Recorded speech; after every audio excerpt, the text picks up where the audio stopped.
Olá pessoal, tudo bem? Meu nome é Aline, eu sou advogada e hoje eu vou falar para vocês sobre a prova da OAB.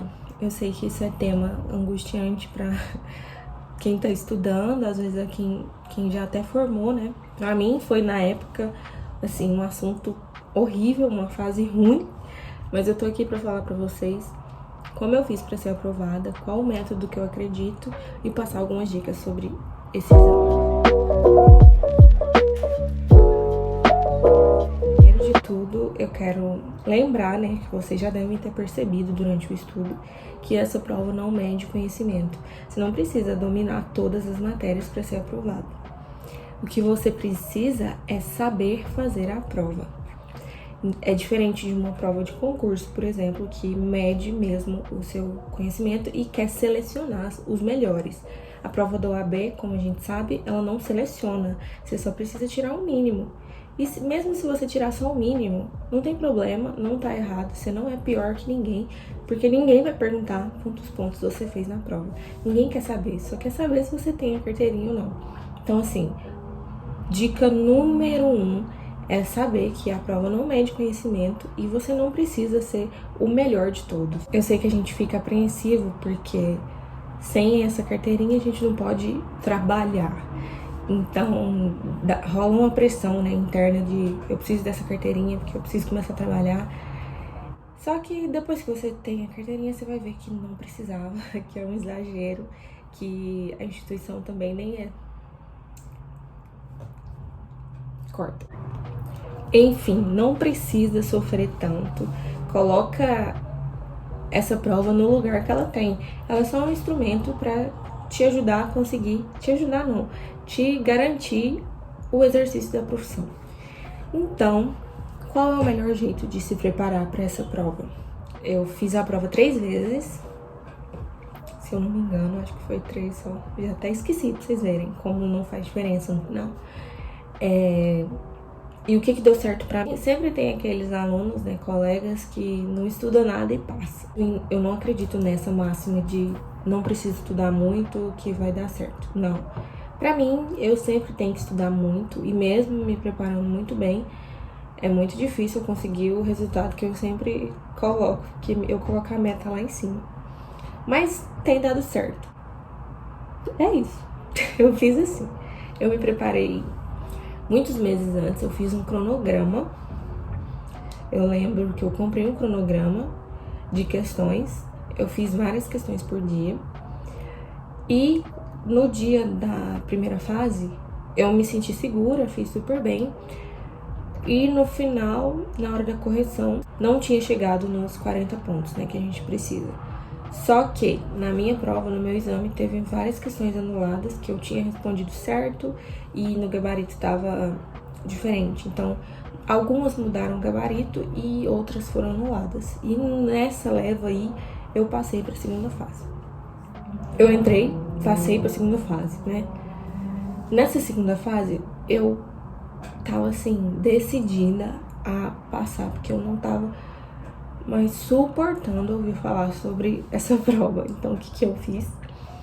Eu criei o meu cronograma. Na verdade, não. Eu comprei um cursinho, que era uma professora que eu já admiro. Eu escolhi a área que eu gosto, que é Direito do Trabalho.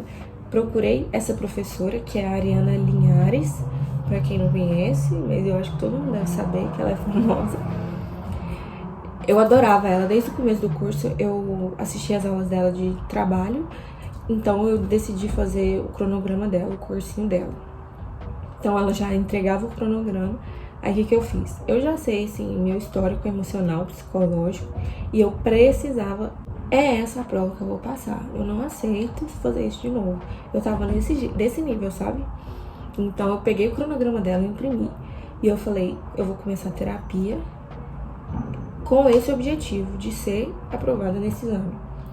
Assim, não falei nada pra psicóloga sobre outra área da minha vida. Eu cheguei lá e falei pra ela, eu tô aqui porque eu preciso ser aprovada nesse exame. Esse aqui é meu cronograma, entreguei pra ela. E falei assim, eu preciso de ajuda pra ter controle emocional, pra chegar no dia eu estar bem, com a cabeça leve e conseguir ser aprovada. Falei isso.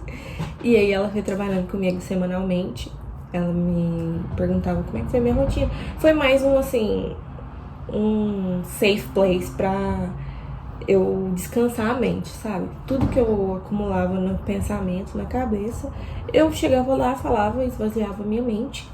E aí eu tava pronta pra estudar tudo de novo. Era como se eu descarregasse o meu estresse, sabe?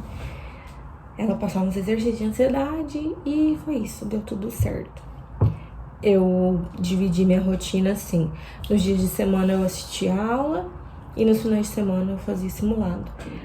Esse é outro ponto que eu acho crucial, é fazer provas anteriores e ainda os simulados. Os simulados, pelo menos desse cursinho que eu fiz, foram muito mais parecidos com o que eu recebi da prova no dia do que as provas anteriores. Parece até que eles sabiam, uma coisa bizarra, acertaram muitas questões. Mas enfim.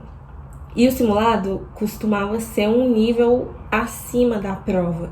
Então, assim, eu achava os simulados muito difíceis. Quando eu cheguei para fazer a prova, eu achei fácil, porque eu tava esperando o nível dos simulados, entendeu? Então, é muito importante fazer simulado, muitos mesmo, faça muitos, muitas peças, escreve muito. Treina bastante o seu cérebro para decorar a estrutura das peças. Isso é muito importante. E como você vai ter o vadimécum na hora, não se preocupa muito com conteúdo, com lei, porque isso você pode procurar na hora pelo índice remissivo e fica bem tranquilo de responder, porque você só vai responder não, sim, de acordo com o artigo tal, parará. Então, se você tiver o índice remissivo, eu até peguei a CLT na época que a professora recomendou e pra mim foi fundamental, ficou muito simples de responder as questões. O difícil foi na hora da peça, mas como eu disse, eu tinha me preparado bastante, fiz muitos simulados. Só na semana antes da prova, acho que eu fiz uns 10 simulados inteiros. Então, foi muito importante isso também. Acho que é isso. Dica número 1, para de colocar a prova nesse lugar de impossibilidade. Não, põe ela no lugar que ela é. Ela é só um exame que vai te garantir o exercício da sua profissão, só. Você precisa dela, felizmente ou infelizmente. Então, já que a gente precisa, vamos trabalhar, né? Coloca sangue no olho aí e vambora. 2, escolha o seu professor, um mentor que você respeita, que você admira e que você acredita no método dele e segue a risca o que ele falar. E a terceira dica e a última é fazer bastante prova anterior, bastante exercício, bastante simulado, principalmente os simulados, que eu acho que os simulados prevêem mais a prova do que as provas anteriores. E como eles são um nível acima, também te deixam mais tranquilo, porque é aquele ditado, né? Treino é treino, jogo é jogo, é assim? Enfim, o treino foi mais difícil e o jogo, que é o dia da prova, fica mais fácil. Se você gostou desse vídeo, curte aqui, compartilha com alguém que vai prestar a prova ou que você sabe que tem interesse nesse assunto, sobre direito, OAB, advocacia. Te convido também a conhecer meu conteúdo nas minhas outras redes sociais. E se tiverem alguma pergunta, alguma dúvida, deixe aqui nos comentários que eu posso pensar num vídeo sobre o tema que vocês me sugerirem. Um beijo!